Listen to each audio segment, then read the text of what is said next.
Dan jangan lupa untuk subscribe YouTube channel Metro TV News dan juga nyalakan notifikasinya.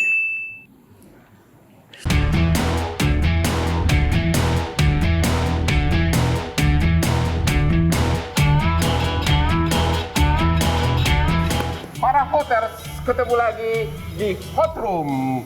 Saya Gus Lora Hotman Paris dan Intan Samadina, only on Metro TV. topik kita kali ini adalah TikTok, Netflix, dan lain-lain. Kena pajak PPN, peraturan baru. Wah, kenapa kita ambil tema ini, Bang? Karena baru keluar surat keputusan Dirjen Pajak yang mengenakan pajak PPN. TikTok, Netflix, semua dari luar negeri yang punya tagihan ke Indonesia. Pada akhirnya nanti seluruh rakyat Indonesia harus membayar karena luar negeri kan memungut pajak PPN, orang Indonesia yang bayar. Jadi kalau kau bermain TikTok, hati-hati. Hati-hati kena pajak. Wah, ini kita harus bahas ya, Bang ya, karena sebenarnya siapa yang kena pajak nih, perusahaannya atau usernya? Ya, nanti kita tanya kepada pejabat Dirjen Pajak yang sudah ada di sini. Ya, nah saya juga nih Bang Hotman mau ingetin kembali kepada Hoters, buat yang punya kasus bisa langsung kirim email atau Instagram yang tertera di layar kaca Anda. Dan juga bisa menonton Hot Room secara streaming di metrotvnews.com dan medcom.id. Dan jangan lupa Instagram yang terhebat Hotman Paris Official. Boleh langsung nge-DM ya Bang kalau ada Boleh masalah? langsung ke DM kalau Anda punya kasus. Oke, nah sekarang kita langsung aja yuk Bang. Yuk. Kita duduk-duduk dulu, kayaknya lebih asik deh ngobrol lebih Oke. santai.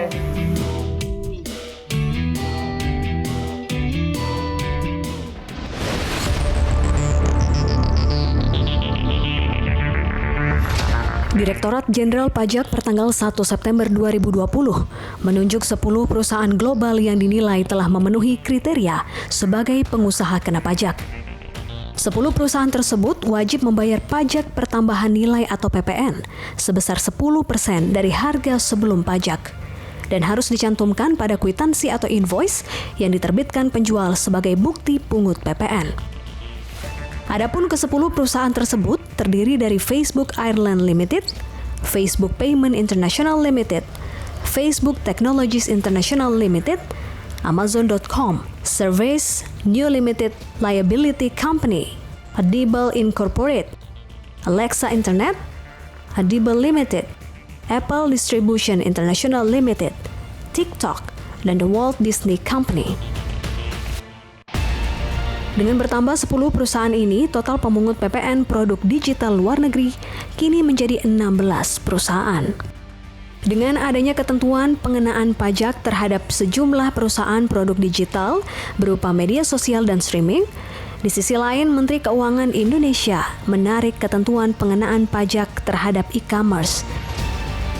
Dalam hal ini, mengapa hanya Amazon.com sebagai e-commerce yang dikenakan pajak pertambahan nilai? Mengapa perusahaan e-commerce luar negeri lainnya yang bertransaksi di Indonesia belum dikenakan pajak? Dan apakah tepat penarikan pajak dilakukan di tengah pandemi?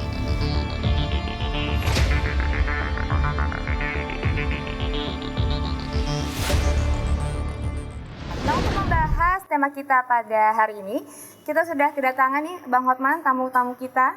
Narasumber kita yaitu Bapak Hestu Yoga Saksama, Direktur Penyuluhan, Pelayanan dan Hubungan Masyarakat, Direktorat Jenderal Pajak. Selamat siang, Pak. Selamat siang. Ya, dan juga ada Ibu Afiliani, ahli ekonomi. Selamat datang, Bu. Dan juga ada Avan Putra, influencer aplikasi TikTok. Halo. Ya, aku tertarik kepada Avan Putra. Langsung ya, Bang. Sebagai pemain TikTok, apa pengertian saudara terhadap peraturan pajak ini? Nanti kita tanya cocok nggak dengan pengertian pejabat ini? Pengertian saudara apa? Pengertiannya menurut saya sih pemungutan pajak terhadap di sosial media gitu. Emang Anda sebagai pemain TikTok, Anda membayar apa ke luar negeri? Kalau membayar ke luar negeri sih nggak ada sama sekali. Kalau di TikTok emang nggak ada AdSense, nggak ada pembayaran apapun untuk pemain TikTok. Kalau masak iklan di TikTok bisa nggak? Kalau kita kan masak iklan di YouTube bisa. Kalau masak iklan di TikTok bisa? Kayaknya itu langsung di TikTok Indonesianya, soalnya kalau yang campaign beberapa produk itu emang ada di TikTok gitu, seperti Karena itu. saya tahu pengertian dari peraturan pajak yang baru ini, dia ada transaksi antara orang Indonesia dengan pihak asing Nah, sedangkan Anda tadi mengatakan Anda tidak membayar, malah Anda dibayar. Iya, seperti Oh, itu. berarti ini hal yang berbeda ya. Iya. Gimana nih Pak Hestu?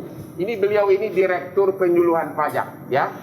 Tolong diterangkan dulu peraturan pajak yang baru keluar ini di mana TikTok harus memungut pajak PPN dari rakyat Indonesia. Sedangkan sebelumnya untuk seperti Tokopedia dicabut peraturannya. Apakah ini diskriminasi? Ya baik, jadi kita bicara mengenai yang pertama itu produk digital dari luar negeri yang kita bahas di sini. Ya. Produk digital dari luar negeri itu kan bermacam-macam. Ada game, ada film, ada software komputer, dan tadi yang mungkin terkait di sini adalah produk jasa iklan. Kalau orang Indonesia mengiklankan produknya ke platform yang dari luar negeri.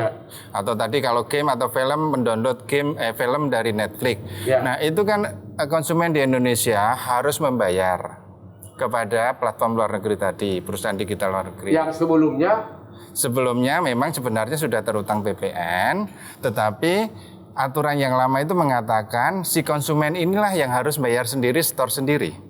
Dan itu tidak pernah dilaksanakan? Itu tidak pernah dilakukan. Kenapa? Saya download satu film 30.000. Saya harus setor hari itu juga 3.000. Ini sifatnya masif, retail, nggak pernah efektif. Oleh karena itu, sekarang skemanya kita ubah.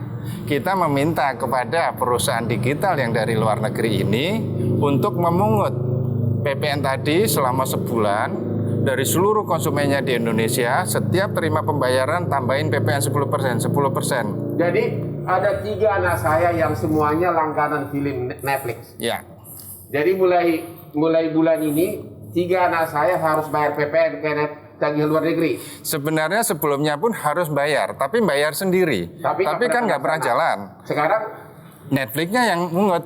kalau Netflixnya yang harus nagih, dan kalau kita nggak bayar pasti Netflixnya akan putuskan hubungan kan? Iya, kira-kira itu strategi dari Dirjen agar penagihannya efektif begitu. Iya, sebenarnya itu. Jadi pada akhirnya bukan asingnya yang bayar, tapi rakyat Indonesia yang bayar. Iya.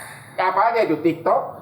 Sekarang kita sudah ada 16. Jadi 16. Di tahap pertama di bulan Juli kemarin kita sudah menunjuk ada 6. Ada Google, Amazon, kemudian Spotify dan Netflix. Di Agustus kemarin kita menambah 10. Di situ ada TikTok tadi yang tadi ditampilkan.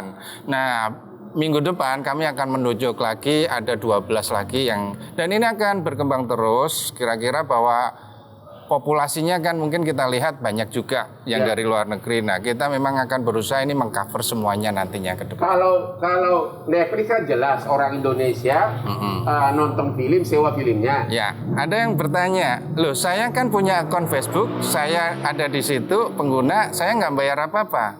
Yang seperti itu memang nggak kena PPN.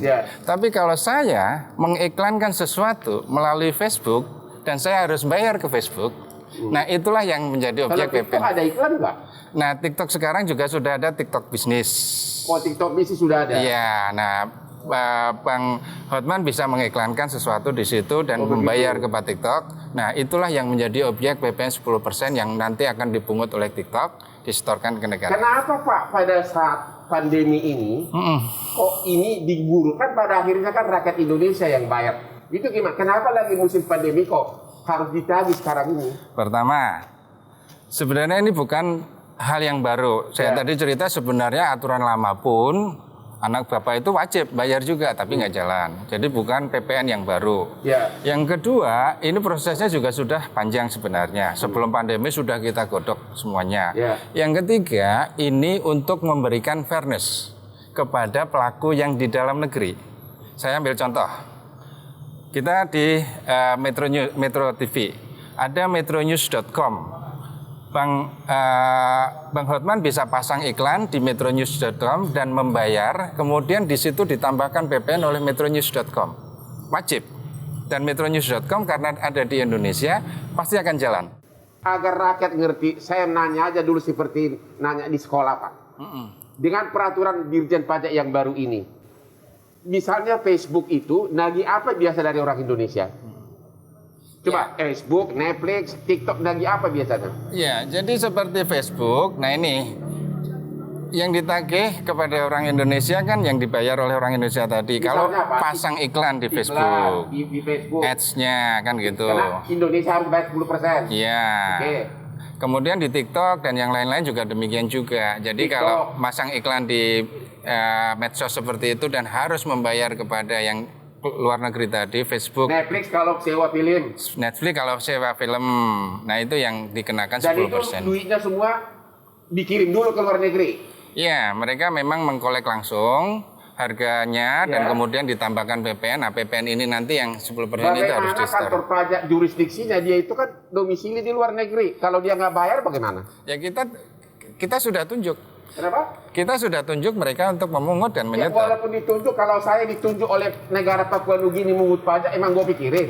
Contohnya, Ada aturan kita. ya, Undang-undang kita nomor 2 tahun 2020 kemarin Ya. bahwa pemerintah Indonesia, Kementerian Keuangan berhak untuk memutus akses terhadap platform tadi kalau mereka tidak melaksanakan kewajiban itu. takutnya begitu dari ratusan juta penduduk Indonesia dipungut PPN, rakyat Indonesia dibebani 10%, kirim duitnya ke luar negeri tidak bayar ke kas negara karena mereka kan di luar negeri atau dimainkan. Pajak masukan, pajak keluaran dikerjain PPN-nya. Gimana itu, Pak? Nggak ada pajak masukan, pajak keluaran. Nggak ada. Hanya langsung berapa yang dipungut dari rakyat Indonesia tadi harus disetor. Oke. Kami punya mekanisme juga. Total income yang diharapkan oleh Dijen Pajak dari peraturan baru ini, Pak. Saya dengar hanya dari Netflix bisa 50 miliar. Benar nggak? Nah, saya belum akan bicara angka. Ya. Yang penting ini berjalan dulu dengan baik. Kita belum bicara Oke, jadi angka-angka. kesimpulannya peraturan Dirjen Pajak yang baru ini pada akhirnya rakyat Indonesia yang bayar 10% PPN. Ya Gitu, memang Pak, ya? PPN itu bebannya konsumen. Ya, benar. Bebas konsumen. Oke, sekarang dengar ahli TikTok kita, Pak Afan. Ahli TikTok kita nih, Selama influencer ini kita. income Anda dari TikTok kayak apa sih? Bisa ceritain nggak? Kalau income dari TikTok itu lebih ke endorsement. Ya. Jadi brand-brand yang besar sama atau teman-teman yang punya bidang usaha itu nitipin barangnya ke akun TikTok saya yang kebetulan lagi dilihat sama orang kayak gitu. Atau yang Terus kedua Anda dapat bayaran dari siapa? dari yang menitipkan iklannya di akun saya. Kalau begini Pak, kalau ada orang menitipkan iklan di TikTok dia, ada pajaknya nggak? Kalau enggak, karena kan itu dari endorsement ya. Jadi Normal, PPH. pajaknya penghasilannya Mas Afan ini yang memang harus dihitung juga oleh dia secara self assessment. Penghasilan saya berapa, pajaknya berapa, masukin ke SPT tahunan. Anda kalau ke TikTok luar negeri ada terima duit atau Anda bayar? Nggak ada terima duit, nggak ada bayar. Cuma kalau sekarang di TikTok ada fitur live-nya dia. Ya. Itu tuh sama kayak nanti kalau teman-teman nonton live saya, itu kalau mereka mau mengapresiasi itu nanti dikasih gift kayak gitu. Gift-nya itu nanti bisa diuangkan gitu Oh, jadi sebenarnya. malah TikTok luar negeri kasih gift. Iya, penontonnya, viewersnya. Oke. Anda sendiri setiap terima iklan di TikTok Anda, cara penagihannya gimana sistem penagihannya? Langsung kalau nerima iklan ke saya gitu, Ya. pembayarannya, Ya. ya langsung ditransfer ke Ya, rekening. maksudnya tarifnya gimana? Per menit atau per apa? Per satu video biasanya. Satu berapa? Boleh tahu nggak berapa? Biar ini dari Iya. tadi pengen beralih profesi.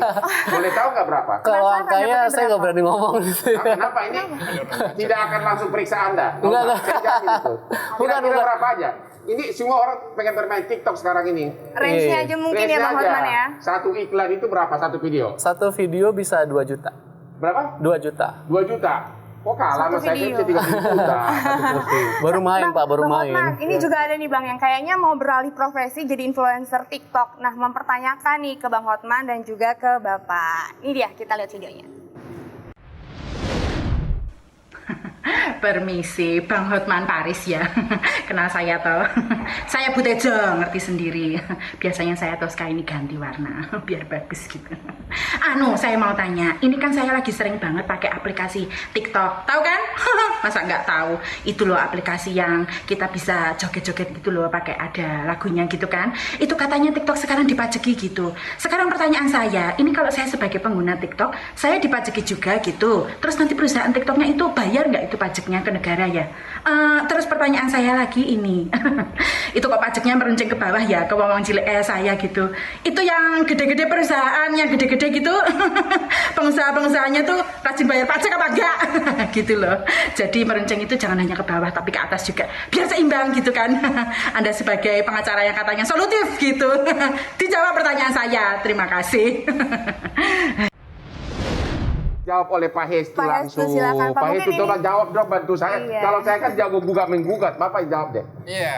Jadi kalau TikTok tadi, Bu Tejo, itu sebenarnya bukan yang PPN ini, karena tadi Tidak kan kena sudah PPN itu. Enggak, karena Kalau kan orang berdansa-dansa, enggak. dapat duit tidak kena PPN. Nggak kena PPN. Iya. Yang kena PPN adalah penghasilannya Bu Tejo tadi dari yang masang, yang endorse, minta di endorse produknya, Iya. misalnya seperti itu. Penghasilannya Bu Tejo. Nah ini sama seperti Mas Apa? Afan ini tadi, dia akan harus punya kewajiban untuk melaporkan dan membayar pajak penghasilan. Pajak penghasilan kalau perorangan 30%. Iya semacam itu. Ya. Jadi dikumpulkan setiap setahun berapa total penghasilannya dari situ. Kemudian ada norma dikurangi dulu setengahnya, 50% sebagai biaya lah. Ya. Nah bersihnya baru yang 50% tadi itu pun ada BTKP, ada Ya. potongan lain baru dikalikan tarif yang 30%. Oke, jadi Ya. kalau cuma dansa-dansa di TikTok Nggak kena. tidak kena pajak PPN, yang kena pajak penghasilan, Ya. honor yang diterima setelah dikurangi berbagai faktor pengurangan. Ya. Begitu jawabannya Bu Cantik. Oke. Nah sekarang kita akan bertanya nih Bang dengan Bu Afi. Ibu Apriani, ahli ekonomi. Rakyat lagi susah. Musim pandemi ini benar-benar rakyat lagi susah. Banyak yang sudah bangkrut. Perkara pilot sekarang sudah berjubel di pengadilan jagat. Yang diuntungkan adalah pengacara pilot seperti saya. Banyak kasus pilot yang saya pegang. Pertanyaan saya, Bu, sementara rakyat lagi susah, orang sekarang ini kan pada nonton film Netflix di rumah gara-gara nggak bisa keluar. Tapi sekarang dikenakan 10% pajak PPN. Apa Ibu setuju?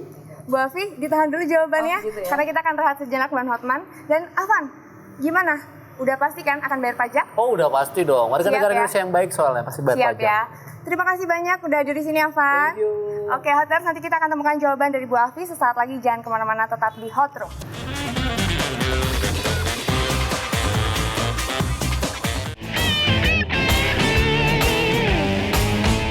Kembali lagi di Hot Room only on Metro TV. Ini kita sudah kehadiran narasumber di tengah-tengah kita. Ada Bapak Iksan Ingratubun, Ketua Umum Asosiasi UMKM Indonesia. Halo Pak, selamat datang. Dan juga kita akan terhubung nanti dengan Ibu Siti Dina, peneliti Center for Indonesia Policy Studies, melalui Zoom. Baik Bang Hotman, silakan. Oke, Ibu Apriani bagaimana? Pemberlakuannya ini memang harus lihat kondisi ekonomi karena biasanya masyarakat sekarang masih pendapatannya sebagian mengalami penurunan ya. Mungkin Jadi Ibu tidak setuju keluar kalau sekarang? peraturannya sih keluarin sekarang nggak apa-apa, cuman pemberlakuannya mungkin yang perlu ditunda. Jadi Ibu Baik, setuju kalau- sebaiknya peraturan tahun ini depan. ditunda dulu? Iya. Tunggu sampai vaksin corona dapat, Ya. begitu? Saat ini sebenarnya saat yang paling tepat justru sebenarnya adalah mendata semua penduduk karena penduduk sekarang ini banyak yang belum punya NPWP. Jadi saat sekarang adalah konsolidasi lebih pada bagaimana mendapat nomor NPWP, lalu kemudian di mana aja yang sebenarnya bisa diperoleh pajak karena pajak ini berubah dari offline ke online. Nah, digital ini memang belum banyak yang tersentuh pajak. Maka sekarang baru tadi berapa 12 apa 16 ya. Nah, itu menurut saya harusnya lebih banyak lagi karena biar bagaimanapun kalau pemerintah hanya tergantung pada pajak yang sekarang saja, itu akan terus menurun ke depannya. Gitu. Tapi memang menurut saya sih apapun pajak, menurut saya mungkin tahun depan untuk yang baru ya. Tapi untuk yang lama sebenarnya mungkin sekarang ini lebih banyak kepada ekstensifikasi. Jadi orang yang belum bayar pajak, misalnya saat ini adalah kesempatan. Misalnya Pak, UMKM kan mestinya bayar pajak nih. Nah sekarang kesempatannya dikasih subsidi bunga tapi harus punya NPWP misalnya. Jadi lebih bagus menurut saya sih lebih pada ekstensifikasi yang sudah ada. Tapi kalau untuk aturan baru memang alangkah baiknya kalau tahun depan mulai Jadi Ibu Apriani menghimbau kepada Pak Ibu Menteri Keuangan dan Pak Dirjen, tunda kayak peraturan ini tahun depan. Tunggu sampai vaksin corona dapat, ekonomi normal. Yes. Oh begitu. Bagaimana dengan e-commerce lokal yang misalnya Tokopedia dan sebagainya yang kemarin ada keluar peraturan pajak tiba-tiba dicabut. Ya. Asing suruh pungut tapi yang lokal tidak. Bagaimana itu? Sebenarnya enggak. Diskriminasi bukan? Enggak diskriminasi. Kenapa? Ya? Karena gini, yang sebenarnya di lokal, Pak, itu sebenarnya dari pelapaknya sendiri kan sudah wajib membayar PPN. Ya. Dan mereka juga sudah bayar PPh 23, ya kan? Lalu bagi si pembeli, sebenarnya udah kena PPN juga. Nah, si Bukalapak ini kan dia cuma sebagai apa ya? Sebagai apa namanya? Kalau orang bilang itu broker aja gitu kan. Ya. Nah, dia hanya kena pajak berdasarkan income yang dia peroleh antara pendapatan dia gitu. Jadi income-nya sudah general juga, yaitu PPh 23 juga gitu. Jadi sebenarnya nggak ada aturan yang harus. Cuman tadi saya dengar aturan masalah data kan Pak. Karena data itu dianggap rahasia. Jadi mungkin mereka tidak siap memberikan data kepada Dirjen Pajak. Jadi beda itu. karena toko-toko e-commerce di Indonesia tidak siap kasih data ke Dirjen Pajak, akhirnya Dirjen Pajak mengalah. Sebenarnya nggak gitu. Yaitu dicabut peraturannya dulu, begitu? Enggak, menurut saya nggak dicabut. Harusnya mesti Dicabut kok yang 2018, Iya, dicabut. Pak. Maksudnya gini, walaupun dicabut, sebenarnya KPP itu sebenarnya sudah bisa mendeteksi tentang UKM yang ada di wilayahnya ya. Karena saya kebetulan wajib pajak di Jakarta Barat, itu didatangin gitu. Anda tuh kurang bayar pajak sekian, berarti sebenarnya database daripada Dirjen Pajak itu sudah sangat lengkap gitu. Jadi nggak perlu itu, walaupun dicabut. Kalau gitu saya mau tanya dulu Pak Iksan. Pertanyaan saya begini Pak. Ya. Dengan peraturan baru ini, berarti perusahaan-perusahaan penyedia konten di luar negeri akan menagih 10%, memungut 10% pajak PPN. Itu yang dari luar negeri. Oke. Khusus yang itu dulu ya. Apakah itu ada dampak kepada pengusaha UMKM? Kalau kali ini saya mendukung pemerintah, Pak. Hah? Kali ini saya mendukung pemerintah, dan itu wajar. Karena begini, media daring ini itu adalah murah untuk mempromosikan barangnya atau menjual barangnya. Apalagi ini ke luar negeri. Saya juga mendapatkan laporan dari komplain dah. Ini dia kaget nih. Dia belum baca benar-benar ini pabean dari luar negeri atau ternyata pabean dari luar negeri. Nah juga ada menyebutkan tentang angka 600 juta omsetnya. Pada ngamuk. Berarti ini semua pada kena kita semua nih. Jangan. Nah, setelah saya teliti betul peraturan ini wajar kalau dikenakan mereka-mereka yang besar-besar itu, Pak. Apalagi, Bang, ini dalam peraturan Dirjen Pajak tersebut ditunjuk dia sebagai PMSE, sebagai pemungut pajak. Jadi pertanyaan saya, Ya. kalau UMKM di Indonesia masang iklan di TikTok, dipungut 10% pajak PPN, Bapak setuju? Saya setuju, siap-siap bayar. Kenapa setuju? Nah, ini kan anak buah Bapak dikenain pajak. Ini kan bukan masalah anak buah, Pak. Ini kan masalahnya dia bisa menjual servisnya di seluruh dunia. Dia mendapatkan fasilitas itu. Masalah pajak ini memang kewajiban kita. Tetapi yang penting UMKM di Indonesia itu tidak tersentuh. Contoh kemarin yang SK berapa tuh? SK 17 yang dicabut. 2018. SK 2018 yang dicabut itu memang kita ngamuk, Pak. Kenapa ngamuk? Kenapa setuju? Ya itu keberpihakan. Keberpihakan pemerintah kepada UMKM. Oh gitu. Iya, kalau nggak ada keberpihakan itu kita juga nggak mampu kok menembus pasar dunia itu. Kita pasti ada bottleneck di situ atau ada handicap yang kita bisa masuk pasar dunia. Nah, dengan adanya begini, ini balance. Ini balance antara UMKM yang ada di media-media internasional dengan di kita. Jadi kalau UMKM pasang iklan di Tokopedia tidak wajib pungut PPN. Nah ini yang perlu diperjelas. Ya. UMKM ini memasang iklan di Tokopedia atau menjual melalui di Tokopedia. Yang terjadi sekarang adalah menjual melalui Tokopedia, ya kan? Kalau menjual melalui Tokopedia, UMKM tadi aturan umum berlaku. Kalau omset dia sudah lebih dari 4,8 miliar, memang dia wajib mengungut PPN. Kalau tidak, ya tidak, karena ini UMKM. Apalagi Pak Iksan komentarnya Pak? Ya, pokoknya kalau masalah pajak ini Bang, ini memang orang pada takut, Bang. Ya. Orang pada takut, apalagi UMKM. Ada negara di dunia ini yang memang pamrih bayar pajak, tidak ada. Nah itu dia. Ya. Nah apalagi kalau sudah terkait masalah pajak ada surat ke rumah, wah itu sudah. Benar, itu bahaya banget. Udah pada takut. Kalau gitu tanya dulu. Kita tanya ke peneliti Chips, Mbak Siti Dina. Halo Mbak Siti Dina. Apa komentar Anda? Kalau dari kami di Chips, kami setuju tentang pajak diterapkan di satu negara, namun masih ada beberapa hal yang harus diperhatikan Kementerian Keuangan. Seharusnya prosesnya di sini yang mau saya highlight. prosesnya ini maksudnya apakah Kementerian Keuangan ini dalam penyusunan rencana sudah mengajak semuanya pihak ini untuk duduk bersama dan menentukan apakah semua sudah setuju dan bersedia untuk diterapkan mulai tahun ini. Hasil penelitian Jadi Anda tidak hanya bagaimana? satu pihak. Hasil penelitian Anda gimana? Sebaiknya Kalau bagaimana? dari kami sebaiknya ada evaluasi terkait PMK 48 ini, dan dalam proses evaluasinya ini proses perumusan kebijakan ini tuh harus bersama-sama, jadi tidak bisa dari satu pihak dari pemerintah saja, karena kalau kita lihat di luar, di contoh globalnya, salah satunya negara Perancis juga dia menerapkan pajak yang sama nih seperti kita sekarang PPN, dan ternyata ada tensi dari mitra dagang, walaupun yang terkena konsumen, tapi di sini perusahaan juga terdampak dalam artian adalah konsumennya menurun, walaupun jumlah penurunan ini tidak signifikan ya, karena market di Indonesia ini besar. Tapi ada. Saya mau tanya, dari Anda pernah teliti nggak kayak Netflix? Kalau peraturan wajib pungut 10% PPN ini dikenakan, kira-kira berapa Netflix harus dapat duit dari pungutan PPN dari seluruh rakyat Indonesia? Kira-kira berapa pertambahan income negara? Hanya dari Netflix contohnya. Oke, hanya dari Netflix kalau misalnya bisa diperkirakan, saat ini menurut data yang ada di website itu jumlah pelanggan Netflix kurang lebih itu lebih dari 10 juta di Indonesia. Jadi dari 10 juta uang iuran tiap bulan berapa? Yang iuran tuh minimal kan ada berbagai macam produknya. Ada yang 50.000 yang seperti Ibu Afi bilang, ada yang 100.000.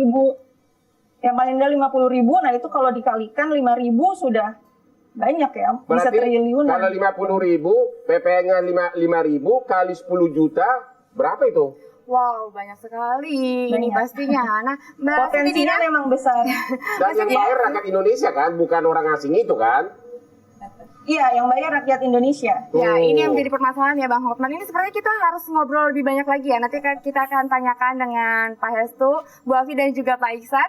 Tapi sesaat lagi jangan kemana-mana, tetap di Hot Room.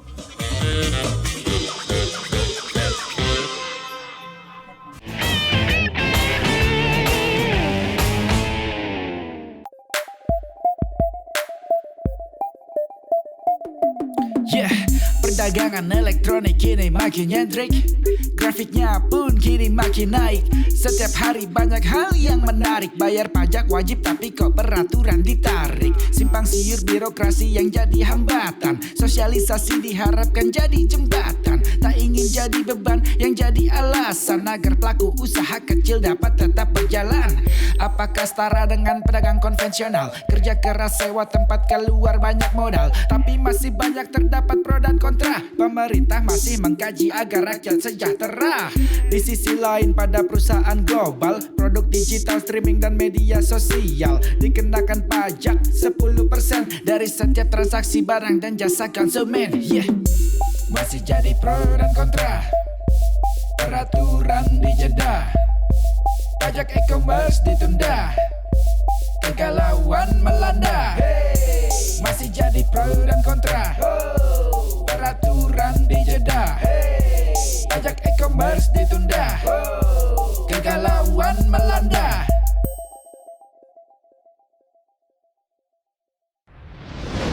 Hoters kembali lagi di Hot Room only on Metro TV. Nah, kita masih akan berbincang dengan Mbak Siti Dina, peneliti dari CIPS. Silakan Bang Hotman. Masih ada pertanyaan, kira-kira apakah rakyat Indonesia dirugikan dengan peraturan Dirjen Pajak ini sekarang ini menurut penelitian saudara?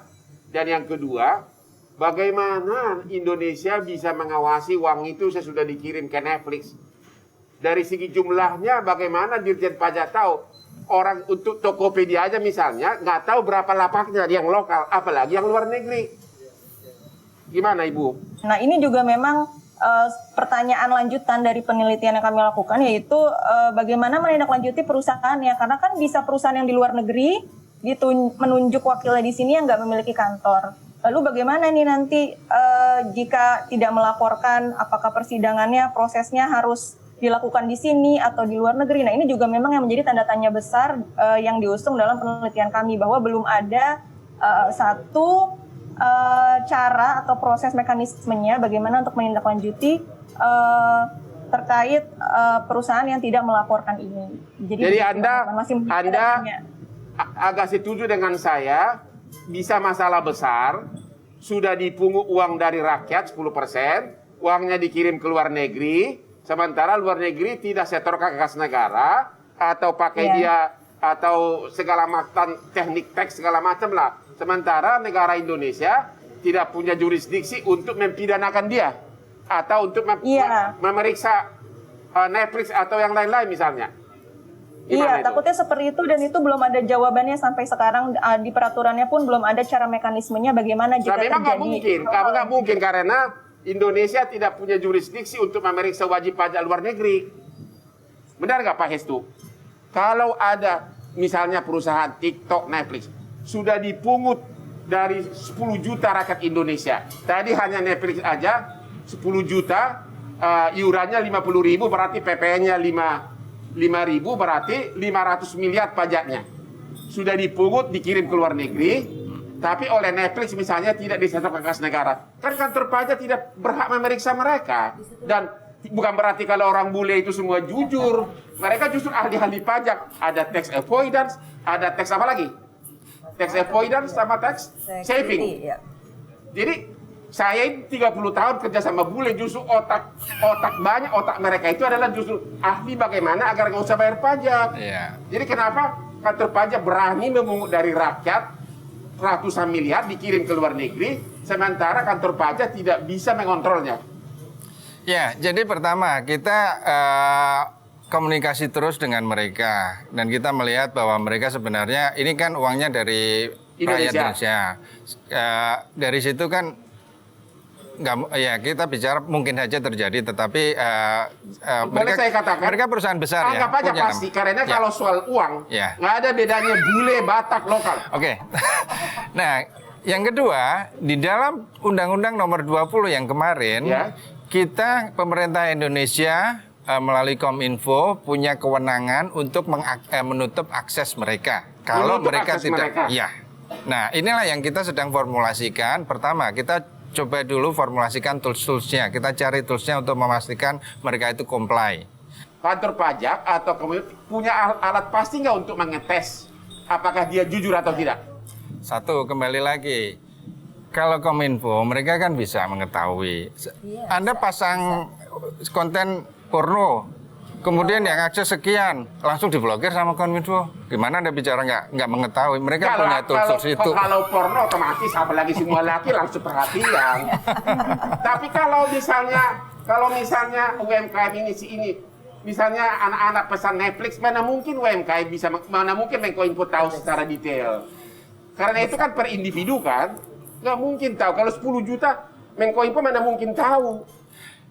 Implementasi suatu kebijakan tidak bisa dimulai dari suatu rasa curiga bahwa ini akan terjadi sesuatu yang ekstrim di situ. Tetapi tool kita memang kita bangun dan kembali lagi kita tentunya bicara dengan Kominfo, kita juga bicara dengan industri keuangan di mana pembayaran itu melalui industri keuangan, kita bicara juga dengan kan perusahaan-perusahaan itu juga punya laporan keuangan yang sifatnya global, mereka perusahaan terbuka di katakanlah di Amerika di mana. Nah, banyak data yang kemudian kita bisa pergunakan sebagai tools untuk memastikan bahwa mereka itu akan comply. Dan dalam hal itu ada indikasi tidak comply, ya tentunya kita juga akan mitigasi. Kami sedang merumuskan aturannya yang tadi saya sampaikan di undang-undang sendiri mengatakan kita bisa melakukan pemutusan akses. Tetapi itu tentunya bukan hal yang kita inginkan. Kita ingin memastikan bahwa mereka comply, itu aja dulu. Pak Iksan, komentar Anda gimana? Gimana cara ngawasin? Ikuti undang-undang, tutup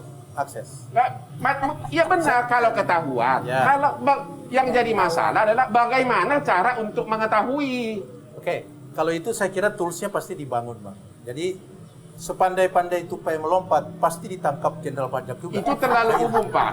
Kalau udah kuburu triliunan duit ke luar negeri, kita masih menunggu tupainya melompat. Kalau tupainya tidak melompat, tidak pernah jatuh. Tapi nggak mungkin, Bang, sampai triliunan kami kelewatan, kecolongan, nggak ketahuan gitu. Kami ngelihat terus kok gitu, memastikan bahwa itu muncul gitu loh. Kami juga kerja gitu loh.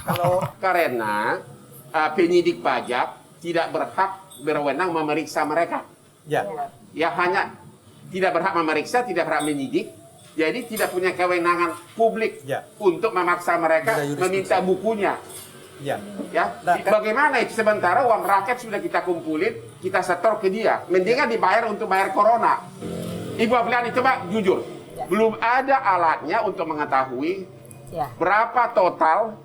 Contoh ambil Netflix, belum ada alatnya untuk berapa total penduduk Indonesia yang langganan Netflix. Belum ada. Jujur belum. Belum ada. Belum. Sementara Netflix begitu ada peraturan ini dengan alasan dia tagih 10% tambahan PPN ke orang Indonesia. Duitnya terkumpul. Ya. Dan kita tidak tahu berapa.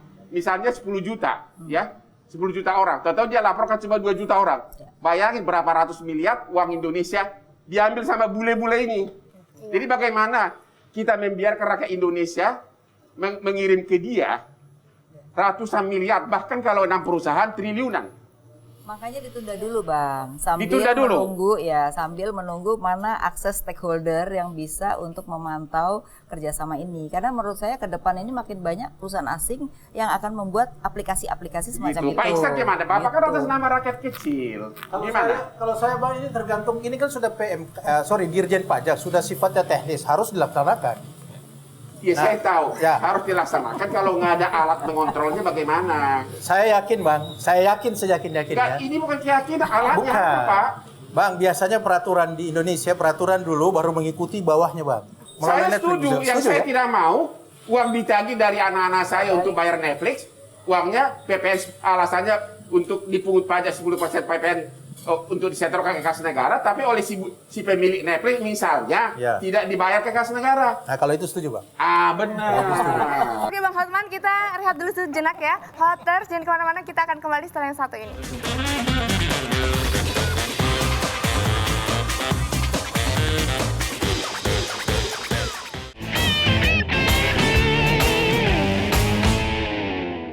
Terus kembali lagi di Hot Room only on Metro TV. Bang Hotman, ini kayaknya kita udah banyak banget tadi perbincangannya, hangat banget ya. Sekarang kita nggak afdol kalau nggak mendengar kesimpulan dari para narasumber kita. Pak Yoga, Direktur Penyuluhan Ditjen Pajak. Dengan tadi kelemahan dan kehebatan peraturan ini, kesimpulan Bapak apa? Ya, jadi memang ini sesuatu yang harus kita lakukan. Pertama tujuannya saya tadi sampaikan, ini membangun kesetaraan antara produk digital dalam negeri dengan yang di luar negeri.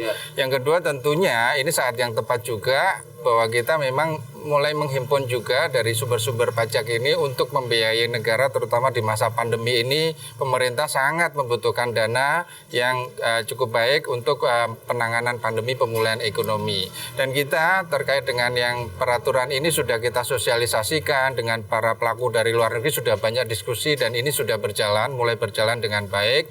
Memang tadi yang disampaikan, kami sedang membangun tools untuk memastikan kepatuhan mereka. Dan kami sudah banyak diskusi dengan mereka, dengan Kominfo, dengan yang lain-lain. Kami pasti akan memiliki tools untuk memastikan bahwa uang yang dipungut dari uang PPN yang dipungut dari rakyat kita tadi benar-benar masuk ke negara untuk pembiayaan negara ini dengan baik. Kami mohon dukungan terkait itu. Terima kasih kepada Pak Yoga dari Ditjen Pajak, Pak Direktur. Sekarang Ibu Apriani. Kalau menurut saya sih sebaiknya ditunda karena rakyat sedang penghasilannya sedang menurun ya, banyak orang yang lagi turun pendapatannya termasuk orang kelas menengah gitu.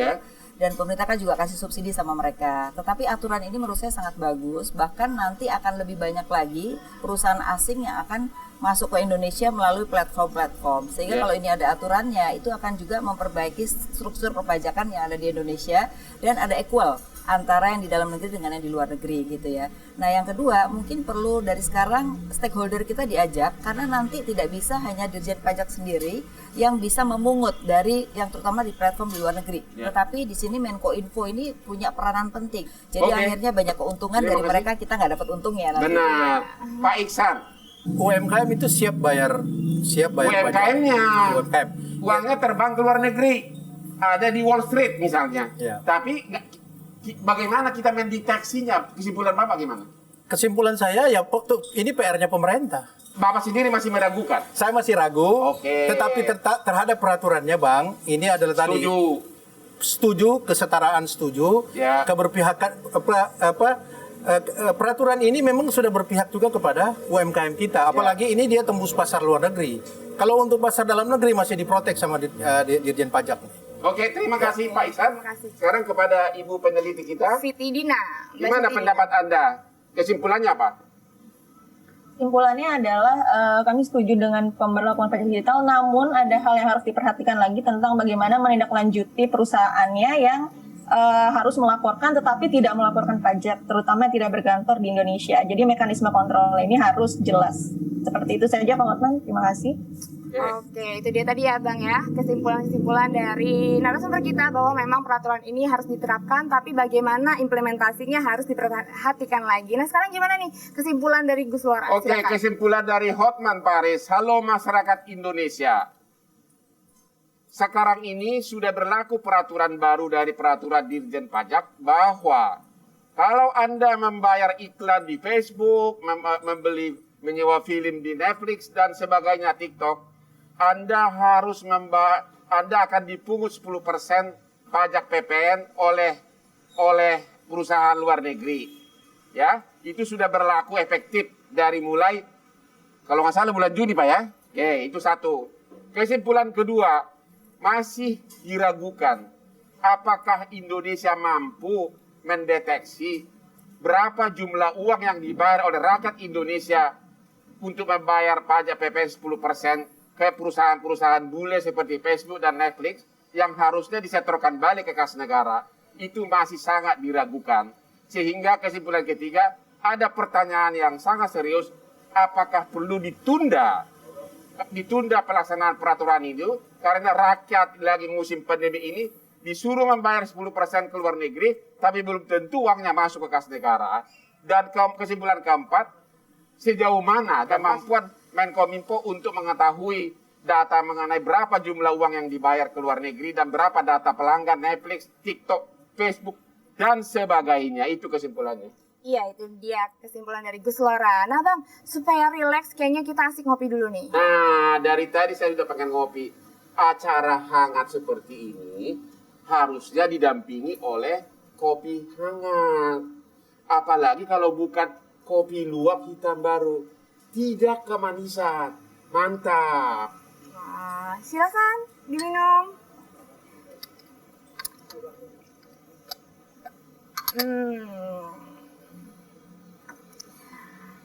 Kopi hangat emang paling bikin rileks ya Bang ya? Iya dong. Kopi luwak memang kopi mahal. Mantap. Mantap. Nah, kita harus ucapin makasih nih Bang untuk narasumber kita yang udah hadir di sini. Terima kasih Pak, Bu. Terima kasih juga Mbak Siti Dina yang sudah hadir di sini. Jangan lupa untuk terus saksikan Hot Room setiap hari Selasa pukul 20.05 hanya di Metro TV. Saya Intan sama Dina. Gus Lora Hotman Paris. Pamit undur diri, sampai jumpa.